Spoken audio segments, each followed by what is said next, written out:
الحمد لله العلي العزيز الغفار، والصلاة والسلام على سيدنا محمد النبي المختار وعلى آله وأصحابه البررة الأخيار ومن تبعهم بإحسان إلى يوم القرار. أما بعد، فأعوذ بالله من الشيطان الرجيم. بسم الله الرحمن الرحيم. إن عدة الشهور عند الله 12 شهرا في كتاب الله يوم خلق السماوات والأرض منها 4 حرم ذلك الدين القيم. صدق الله العظيم. وقال رسول الله صلى الله عليه وسلم في دعائه: اللهم بارك لنا في رجب وشعبان وبلغنا رمضان، أو كما قال عليه الصلاة والسلام. اللهم صل على محمد في أول كلامنا، اللهم صل على محمد في أوسط كلامنا، اللهم صل على محمد في آخر كلامنا. بزرگان محترم، برادران عزیز، رجب المرجب کا مہینہ چل رہا ہے اور آج اس کی 23 تاریخ ہے. یہ رجب کا مہینہ ہجرت اسلامی اور ہجری تقویم کے اعتبار سے، قمری سال کے اعتبار سے، قمری مہینوں کے اعتبار سے 7واں مہینہ ہے. یہ رجب کا مہینہ ان مہینوں میں شمار ہوتا ہے جن کو قرآن پاک نے حرمت والا مہینہ بیان کیا ہے. حرمت والے 4 مہینے ہیں: رجب، ذی القعدہ، ذی الحجہ اور محرم. ان حرمت والے مہینوں کی حیثیت اسلام سے پہلے جو تھے کہ قابل احترام اور معزز سمجھے جاتے تھے، اسلام کے بعد بھی ان کو بھی حیثیت حاصل ہے. قرآن کریم کی جو آیت مبارکہ میں نے آپ کے سامنے تلاوت کی سورۃ التوبہ کی، اس کے اندر اللہ تبارک تعالیٰ نے ارشاد فرمایا ہے کہ مہینوں کی تعداد اللہ کے نزدیک 12 مہینے ہیں. اللہ کی کتاب میں یعنی لوح محفوظ میں اس دن سے جب سے اللہ نے آسمانوں اور زمینوں کو پیدا کیا ہے، اسی سے 12 مہینوں کی تعداد اللہ کے نزدیک ہے 12 مہینے. پھر فرمایا منہا 4 حرم، ان 12 مہینوں میں 4 حرمت والے مہینے ہیں. یعنی دین کا سیدھا اور سادہ راستہ ہے. یہ قرآن کریم کی آیت کا ترجمہ میں نے آپ کے سامنے پیش کیا. اس آیت کریمہ کی تفسیر کرتے ہوئے احکام القرآن میں امام ابو بکر جساس رازی رحمۃ اللہ علیہ نے لکھا ہے کہ ان 4 مہینوں کی خصوصیت یہ ہے کہ جو شخص ان 4 مہینوں میں کوئی نیک کام انجام دیتا ہے، کوئی عبادت ادا کرتا ہے، تو اللہ تبارک تعالیٰ باقی مہینوں میں بھی اس کو نیک کام کی توفیق فراہم فرماتے ہیں. اور جو شخص ان مہینوں میں یعنی ان 4 مہینوں میں کوشش کر کے اپنے آپ کو برائیوں سے اور گناہوں سے بچا لے، تو اللہ تبارک تعالیٰ باقی مہینوں میں بھی اس کو برائیوں سے بچنا آسان کر دیتے ہیں. لہذا ان 4 مہینوں سے فائدہ نہ اٹھانا یہ بہت بڑا نقصان ہے. اسی طرح معارف القرآن میں حضرت مفتی شفیع صاحب رحمۃ اللہ علیہ نے لکھا ہے اس آیت کریمہ کی تفسیر کے تحت کہ تمام علماء کا اس پر اتفاق ہے، تمام علماء کا اس پر اتفاق ہے. اسی طرح لکھا ہے کہ تمام شریعتوں کا اس پر اتفاق ہے کہ ان 4 مہینوں میں جو عبادت کی جائے اس پر سب سے زیادہ ثواب ملتا ہے، اور ان 4 مہینوں میں جو گناہ اور برائی کی جائے اس کا وبال اور عذاب بھی زیادہ ہے. پھر آگے لکھا ہے منہا 4 حرم کی تفسیر کرتے ہوئے کہ ان کو حرمت والا 2 وجہ سے کہا جاتا ہے. ایک تو اس وجہ سے کہ ان 4 مہینوں میں قتل و قتال حرام ہے، اور دوسرا اس وجہ سے کہ یہ مہینے قابل احترام اور معزز اور محترم ہے، اور ان میں عبادت کا ثواب سب سے زیادہ ہے. پہلی وجہ کہ اس میں قتل و قتال حرام ہے، شریعت میں یہ تو حکم منسوخ ہو گیا، لیکن جو دوسرا حکم ہے کہ یہ قابل احترام اور معزز اور محترم اور ان میں عبادت کے اہتمام اور ادائیگی، یہ اسلام میں اب بھی باقی ہے. الغرض ماہ رجب کی اتنی عمومی فضیلت تو ثابت ہے کہ 4 حرمت والے مہینوں میں شامل ہونے کی وجہ سے وہ سب سے زیادہ قابل احترام اور متبرک ہے. لیکن بطور خاص ماہ رجب کی فضیلت میں کوئی بھی روایت ثابت نہیں ہے۔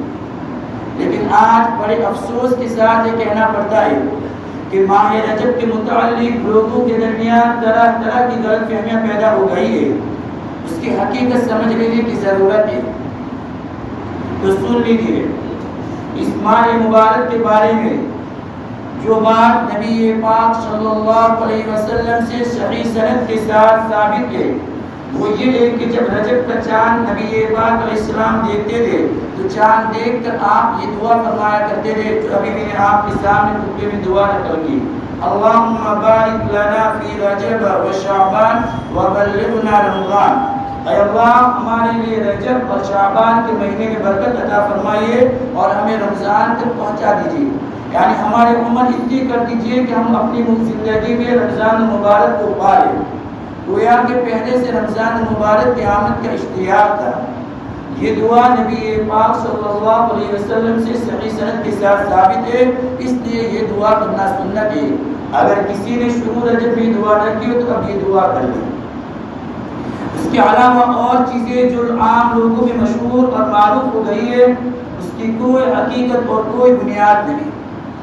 مثال کے طور پر 27 رجب کی شب کے بارے میں یہ مشہور ہو گیا کہ یہ شب معراج ہے اور اس شب کو بھی اسی طرح گزارنا چاہیے جس طرح شب قدر گزاری جاتی ہے، اور شب معراج کی بھی وہی فضیلت سمجھی جاتی ہے کم و بیش جو شب قدر کی سمجھی جاتی ہے، بلکہ حضرت مفتی تقی عثمانی صاحب دامت برکاتہ نے اپنے مواعظ میں لکھا ہے کہ میں نے تو بعض جگہ یہاں تک لکھا ہوا دیکھا کہ شب معراج کی فضیلت شب قدر سے بھی زیادہ ہے، اور اس سے بھی آگے بڑھے۔ پھر اس رات میں لوگوں نے نمازوں کے کیا کیا خاص طریقے مشہور اور معروف کر دیے کہ اس رات میں اتنی رکعتیں پڑھی جائے اور ہر رکعت میں پورا خاص صورتیں پڑھی جائے، خدا جانے کیا کیا تفصیلات لوگوں میں معروف اور مشہور ہو گئی۔ اچھی طرح سمجھ لیجئے کہ یہ سب بے بنیاد باتیں ہیں، شریعت میں نہ اس کی کوئی اثر ہے نہ کوئی بنیاد ہے۔ سب سے پہلی بات تو یہ ہے کہ 27 رجب کے بارے میں یقینی طور پر نہیں کہا جا سکتا کہ یہ وہی رات ہے جس میں نبی پاک صلی اللہ علیہ وسلم معراج پہ تشریف لے گئے، کیونکہ اس باب میں مختلف روایات ہیں۔ بعض روایتوں میں آتا ہے کہ نبی پاک صلی اللہ علیہ وسلم ربیع الاول کے مہینے میں معراج پہ تشریف لے گئے، بعض روایتوں میں رجب کا ذکر ہے، بعض روایتوں میں کوئی اور مہینہ بیان کیا گیا ہے، اس لیے یقینی طور پر نہیں کہا جا سکتا کہ کون سی رات صحیح معنی میں معراج کی رات ہے جس میں نبی پاک صلی اللہ علیہ وسلم معراج پہ تشریف لے گئے۔ اسی سے آپ اندازہ کر لیں کہ اگر شب معراج بھی کوئی مخصوص رات ہوتی شب قدر کی طرح تو اس کے بارے میں کوئی مخصوص احکام ہوتے، جیسے شب قدر کے بارے میں مخصوص احکام ہے اور اس کی تاریخ اور مہینہ محفوظ رکھنے کا اہتمام کیا جاتا، لیکن اس کے تاریخ محفوظ رکھنے کا اہتمام نہیں کیا گیا، اس لیے اب یقینی طور پہ 27 رجب کو شب معراج قرار دینا یہ درست نہیں ہے۔ چلو بالفرض ہم تسلیم کر لیتے ہیں کہ نبی پاک صلی اللہ علیہ وسلم 27 رجب کو معراج پہ تشریف لے گئے، جس میں یہ عظیم الشان واقعہ پیش آیا کہ اللہ تبارک تعالیٰ نے نبی پاک صلی اللہ علیہ وسلم کو مقام قرب عطا فرمایا، جس میں نبی پاک صلی اللہ علیہ وسلم کو اللہ نے اپنی بارگاہ میں حاضری کا شرف بخشا، امت کے لیے نمازوں کا تحفہ بھیجا۔ بے شک وہ رات بڑی عظیم الشان تھی، کسی مسلمان کو اس کی عظمت میں کیا شبہ ہو سکتا ہے۔ الغرض یہ واقعہ معراج سن نبی 5 میں پیش آیا، یعنی نبی پاک صلی اللہ علیہ وسلم کے نبی بننے کے 5ویں سال بعد یہ واقعہ پیش آیا۔ اس کا مطلب یہ ہے کہ اس واقعے کے بعد نبی پاک صلی اللہ علیہ وسلم تقریباً 18 سال تک اس دنیا میں حیات رہے، لیکن ان 18 سال کے دوران یہ کہیں ثابت نہیں کہ نبی پاک علیہ السلام نے اس رات کے بارے میں کوئی خاص حکم دیا ہو یا اس رات کو منانے کا اہتمام فرمایا ہو یا اس رات کے بارے میں یہ فرمایا ہو کہ اس میں جاگنا زیادہ اجر و ثواب کا باعث ہے۔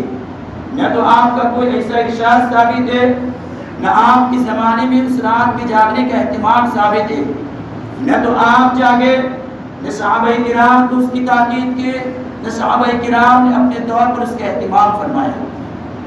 اور آگے بڑھی، اس کے بعد نبی پاک صلی اللہ علیہ وسلم جب دنیا سے تشریف لے گئے تو تقریباً 100 سال تک صحابہ کرام اس دنیا کے اندر موجود رہے. اس پوری صدی میں کوئی ایک واقعہ بھی ایسا ثابت نہیں کہ جس میں صحابہ کرام نے 27 رجب کو خاص اہتمام کر کے منایا ہو. البتہ جو کام نبی پاک صلی اللہ علیہ وسلم نے نہ کیا ہو، جس کو صحابہ کرام نے نہ کیا ہو، اس کو دین کا حصہ قرار دینا یا اس کو سنت قرار دینا یا اس کے ساتھ سنت کا جیسا معاملہ کرنا، یہ ساری چیزیں بدعت ہیں. اگر کوئی شخص یہ کہتا ہے کہ معاذ اللہ میں نبی پاک صلی اللہ علیہ وسلم سے زیادہ جانتا ہوں کہ کون سی رات زیادہ فضیلت والی ہے، یا کوئی شخص یہ کہتا ہے کہ مجھے صحابہ کرام سے زیادہ عبادت کا ذوق ہے، اگر صحابہ کرام نے اس پر عمل نہیں کیا تو میں اس پر عمل کروں گا، تو اس کے برابر کوئی احمق اور بیوقوف نہیں. جیسے اگر کوئی شخص یہ کہے کہ میں تجارت میں بزنس میں بنیے سے زیادہ ہوشیار اور چالاک ہوں، میں تجارت کے گر کو بنیے سے زیادہ جانتا ہوں، تو حقیقت میں وہ شخص باولا اور پاگل ہے، اس لیے کہ تجارت کے گر بننے سے زیادہ کوئی اور نہیں جانتا. اسی طرح صحابہ کرام، تابعین، تبع تابعین، یہ دین کو سب سے زیادہ جاننے والے، دین کو اچھے سے سمجھنے والے اور دین کو مکمل طور پر عمل کرنے والے تھے. اب اگر کوئی شخص یہ کہتا ہے کہ میں ان سے زیادہ دین کو جانتا ہوں، میں ان سے زیادہ دین کی سمجھ رکھتا ہوں، یا مجھے ان سے زیادہ عبادت کا شوق ہے، تو حقیقت میں وہ شخص پاگل ہے، وہ دین کی فہم نہیں رکھتا. خلاصہ اس پوری بات کا کہ اس رات میں عبادت کا خاص اہتمام کرنا یہ بدعت ہے. یوں تو ہر رات میں اللہ جس کو توفیق دے ہر رات میں جا کے عبادت کرے، آج کی رات بھی جاگ لے، کل کی رات بھی جاگ لے، اسی طرح 27ویں رات کو بھی جاگ لے، لیکن دونوں میں کوئی فرق اور نمایاں امتیاز نہیں ہونا چاہیے.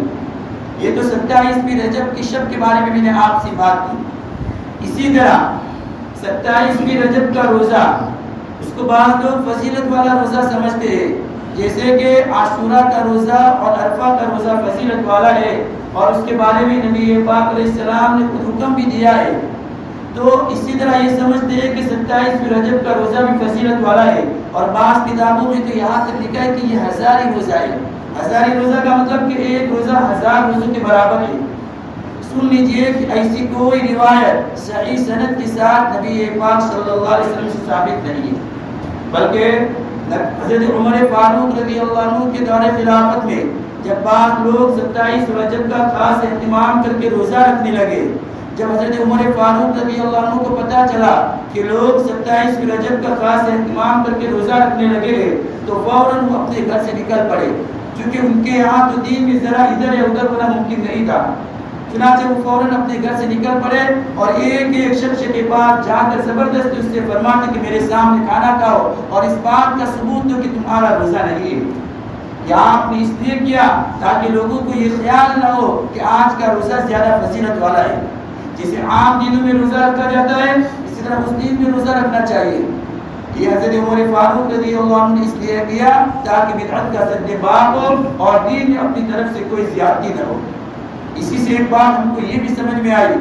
آج بعض لوگ یہ اعتراض کرتے، سوال کرتے کہ اگر ہم نے اس رات میں جاگ کر عبادت کر لی، اگر ہم نے اس رات میں جاگ کر عبادت کر لی اور دن میں روزہ رکھ لیا تو کون سا ہم نے گناہ کیا؟ کیا ہم نے چوری کر لی؟ کیا ہم نے شراب پی لی؟ کیا ہم نے برائی کا کام کیا؟ اس رات میں ہم نے عبادت ہی تو کی ہے اور دن میں روزہ رکھ لیا تو کون سا ہم نے بڑا گناہ کر لیا؟ معلوم یہ ہوا، گناہ یہ ہوا کہ جس چیز کو اور جس کام کو شریعت نے ہم پر لازم نہیں کیا تھا اسی کو ہم نے اپنے اوپر لازم کر لیا. تو خود ساتھ اہتمام اور التزام یہ سب سے بڑی خرابی ہے. یہاں پہ رک کے بات یہ سمجھیے، پورے دین کا خلاصہ اور پورے دین کا نچوڑ اتباع میں ہے. اتباع یعنی ماننا، اللہ اس کے رسول کی بات کو ماننا. نہ نماز پڑھنے میں کچھ رکھا ہے، نہ افطار میں کچھ رکھا ہے، نہ روزہ رکھنے میں کچھ رکھا ہے. جب ہم کہیں کہ نماز پڑھو تو نماز پڑھنا یہ عبادت ہے. جب کہیں کہ نماز نہ پڑھو تو نماز نہ پڑھنا عبادت ہے. جب کہیں کہ روزہ رکھو تو روزہ رکھنا عبادت ہے. اور جب کہیں کہ روزہ نہ رکھو تو اس وقت اب روزہ نہ رکھنا یہ عبادت ہوگا. اب اگر کوئی شخص اس دن روزہ رکھے گا تو یہ سب سے بڑی خرابی ہوگی اور یہ بدعت ہوگی۔ تو خلاصہ پورے دین کا نچوڑ اتباع میں ہے۔ اگر اللہ تبارک تعالیٰ میرے اور آپ کے دل میں اس حقیقت کو اتار دے تو سارے بدعتوں کی خون ساختہ التزامات کی جو جڑ ہے اور جو بنیاد ہے پوری کر جائے گی۔ لہذا اگر کوئی شخص اس دین روزے کا اہتمام کرتا ہے تو وہ دین میں اپنی طرف سے زیادتی کر رہا ہے اور دین کو اپنی طرف سے گھڑ رہا ہے۔ لہذا اس نقطۂ نظر سے 27 رجب کا روزہ رکھنا جائز نہیں ہے۔ ہاں عام طور پر نفلی روزے جیسے رکھے جاتے ہیں، اگر کوئی رکھنا چاہے تو رکھ سکتے ہیں، اس کی کوئی ممانعت نہیں ہے، لیکن اس کو زیادہ ثواب کا سمجھ کر، زیادہ فضیلت کا سمجھ کر، زیادہ مستحب سمجھ کر اس دن روزہ رکھنا اور اس رات کی عبادت کرنا یہ درست نہیں بلکہ بدعت ہوگا۔ آج امت خرافات کے اندر ہو گئی، بدعات اور رسومات میں ہو گئی، کسی نے کہا ہے حقیقت روایات میں ہو گئی، حقیقت روایات میں ہو گئی، یہ امت خرافات میں ہو گئی۔ اور بہت سے حضرات تو ایسے جو ناواقفیت کی بنا پر، لا علمی کی بنا پر، جہالت کی بنا پر یہ کام کرتے ہیں۔ ان بھائیوں کو سمجھانے کی ضرورت ہے کیونکہ ان کے دلوں میں کوئی عناد نہیں ہوتا، کوئی دشمنی نہیں ہوتی، لیکن وہ چونکہ ناواقف ہے، لا علم ہے، لا بلد ہے دین سے، اس لیے ان کو سمجھانے کی ضرورت ہے۔ خلاصہ کہ یہ رجب کا مہینہ رمضان المبارک کا مقدمہ ہے، اس لیے پہلے سے اپنے آپ کو رمضان المبارک کے لیے تیار کرنے کی ضرورت ہے۔ اسی لیے تو نبی پاک صلی اللہ علیہ وسلم 3 مہینہ پہلے سے یہ دعا فرما رہے ہیں اور لوگوں کو توجہ دلا رہے ہیں کہ اس مبارک مہینے کے لیے اپنے آپ کو تیار کر لو اور اپنا نظام الاوقات یعنی اپنا ٹائم ٹیبل ایسا بناؤ کہ جب وہ مبارک مہینہ آئے تو اس کا زیادہ سے زیادہ وقت اللہ کی عبادت میں صرف ہو۔ اللہ ہمیں اس کی سمجھ عطا فرمائے اور اس پر عمل کرنے کی توفیق عطا فرمائے۔ یہ تو میں نے رجب کے تعلق سے کچھ باتیں آپ کے سامنے عرض کی۔ اب اتنا وقت نہیں ہے کہ میں آپ کے سامنے پورے واقعے معراج کو نقل کروں، بس اس کا ایک حصہ میں آپ کے سامنے نقل کرتا ہوں۔ جب نبی پاک صلی اللہ علیہ وسلم معراج کو تشریف لے گئے اور آپ کو جنت اور جہنم کی سیر کرائی گئی، اس کے بعد آپ اللہ کی بارگاہ میں حاضر ہوئے۔ اس میں اختلاف ہے کہ اللہ کی زیارت ہوئی یا نہیں ہوئی، کہ اللہ کا دیدار ہوا یا نہیں ہوا، اس میں بہت اختلاف ہے۔ اما عائشہ صدیقہ رضی اللہ عنہ فرماتی ہے کہ ہاں اللہ کی زیارت نہیں ہوئی، وہ تو جبرائیل علیہ السلام کی زیارت ہوئی تھی، لیکن اکابرین صحابہ اور صحابہ کرام کی بڑی تعداد بزرگان دین یہ فرماتے ہیں کہ اللہ تبارک تعالیٰ کی زیارت ہوئی تھی، اور اللہ نے سورہ نجم میں 27 سے پارے میں اس کا پورا نقشہ کھینچا ہے۔ والنجم اذا ہوا ما ضل صاحبكم وما غوى وما ينطق عن الهوى، پھر آگے فرمایا ثم دنا فتدلى فكان قاب قوسين او ادنى۔ اللہ سے قریب ہوئے، اللہ کے نبی علیہ السلام کتنے قریب ہوئے۔ قرآن کہتا ہے 2 کمان کی جائے تو کتنی جگہ چاہیے، کتنے اللہ سے قریب ہوئے۔ فَكَانَ قَابَ قَوْسَيْنِ أَوْ أَدْنَىٰ فَأَوْحَىٰ إِلَىٰ عَبْدِهِ مَا أَوْحَىٰ۔ پھر اللہ تبارک تعالیٰ نے اپنے بندے کو جو وحی کرنا تھی وحی کی۔ کیا وحی کی؟ اللہ کے نبی میں اور اللہ کے درمیان میں کیا باتیں ہوئی؟ قرآن خاموش ہے، قرآن نے یہ ساری چیزیں نقل نہیں کی، لیکن روایات سے کچھ اشارات ملتے ہیں۔ وہ اشارات یہ ملتے ہیں کہ جب اللہ کے نبی علیہ السلام اللہ کے دربار میں پہنچے تو اللہ کے نبی علیہ السلام نے فرمایا التحیات للہ، اللہ میری ساری پوری عبادتیں یعنی زبان سے جتنی عبادتیں ہو سکتی وہ ساری کی ساری تیرے لیے ہے، والصلوات میری پہلی عبادتیں یعنی بدن سے جتنی عبادتیں ہو سکتی وہ ساری کی ساری تیرے لیے ہے۔ پھر فرمایا والطیبات میری مالی عبادتیں یعنی مال سے جتنی عبادتیں ہو سکتی وہ ساری کی ساری تیرے لیے ہے۔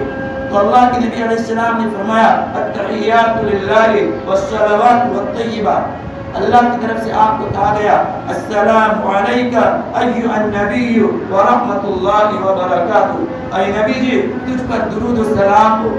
نبی پاک علیہ السلام نے دیکھا دینے پر آیا ہے تو میں اکیلا کیوں لوں، جب اللہ دینے ہی پر آیا ہے تو میں اکیلا کیوں لوں، میں اپنی پوری جماعت کے لیے کیوں نہ مانگ لوں جو میرے بھائی ہے۔ تو اللہ کے نبی علیہ السلام نے فرمایا السلام علینا، اللہ مجھ اکیلے پر نہیں ہم تمام انبیاء علیہ السلام پر، اور فقط انبیاء ہی نہیں فرمایا بلکہ آپ نے فرمایا وعلی عباد اللہ الصالحین، اور تمام نیک لوگوں پر بھی اللہ رحمت نازل فرما۔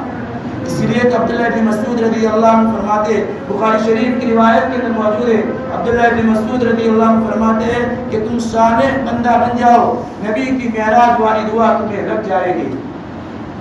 تم صالح یعنی نیک بندہ بن جاؤ، نبی کی معراج والی دعا تمہیں لگ جائے گی۔ اور عبداللہ بن مسعود نے ایک جملہ اور آگے فرمایا کہ اگر تم صالح بندہ بنو گے تو دنیا میں کتنے لوگ تحیات پڑھ رہے ہیں، پوری دنیا میں کہاں کہاں تحیات پڑھا جاتے ہیں، اور فقط فرض نماز نہیں، فرض ہو سنت ہو نفل ہو، پوری دنیا میں جتنے لوگ تحیات پڑھ رہے اور وعلی عباد اللہ الصالحین اربوں لوگ تحیات پڑھ رہے، تو ان اربوں خربوں میں کچھ تو اللہ کے نیک بندے ہوں گے، صالحین ہوں گے، فرما بردار ہوں گے، جو اللہ کو پیارے ہوں گے۔ جب وہ اپنی زبان سے یہ کہہ رہے ہوں گے وعلی عباد اللہ الصالحین، تو ان کی دعا ان لوگوں کے حق میں ضرور قبول ہوگی۔ عبداللہ بن مسعود فرماتے ہیں اگر تم بھی نیک بنو گے تو ان کی دعا تمہارے حق میں بھی قبول ہو جائے گی۔